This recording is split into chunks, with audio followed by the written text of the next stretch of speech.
নমস্কার সকলকে। একটি জিজ্ঞাসা এসেছে যে আমাদের যে পয়লা বৈশাখ বা ইত্যাদি ক্ষেত্রে শ্রী গণেশের পূজা এবং শ্রী লক্ষ্মী দেবীর পূজা একসঙ্গে কেন করা হয়, এই সম্পর্কে যে বিষয়টি পাওয়া যায় পৌরাণিক তত্ত্বে, সেটি এইরূপ।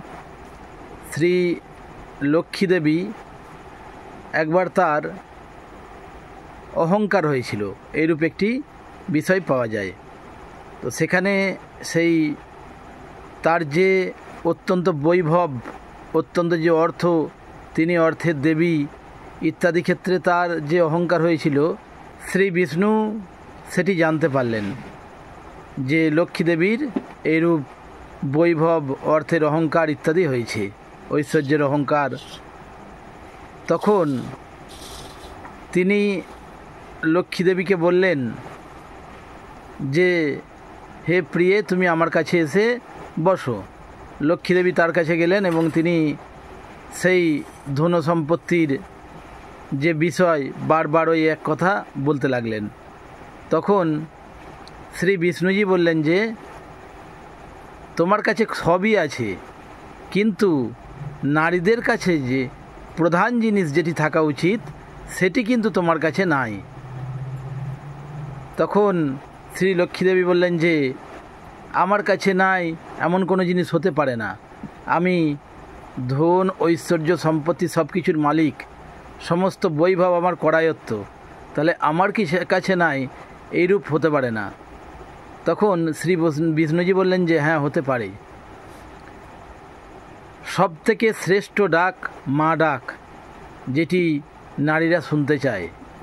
তোমার কোনো সন্তান নেই, ওই ডাক থেকে তুমি বঞ্চিত, অতএব তোমার কাছে যতই ঐশ্বর্য থাকুক, বৈভব থাকুক, সম্পত্তি থাকুক, আসল জিনিসটি তোমার কাছে নেই।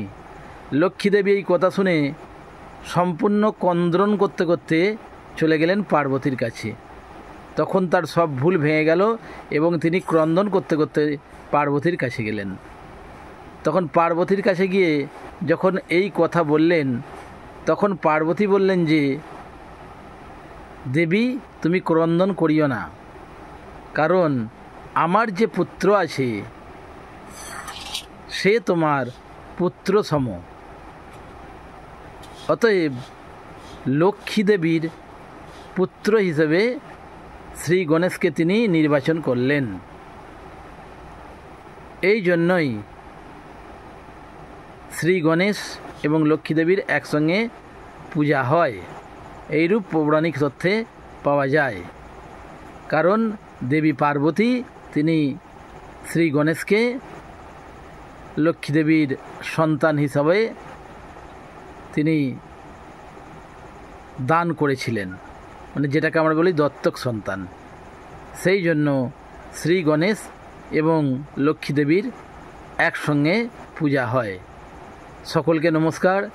চ্যানেলটি ভালো লাগলে অবশ্যই সাবস্ক্রাইব করবেন, লাইক করবেন, কমেন্টের মাধ্যমে আপনাদের অমূল্য মতামত অবশ্যই দেবেন এবং শেয়ার করবেন। জয় গণেশ, জয় মা লক্ষ্মী।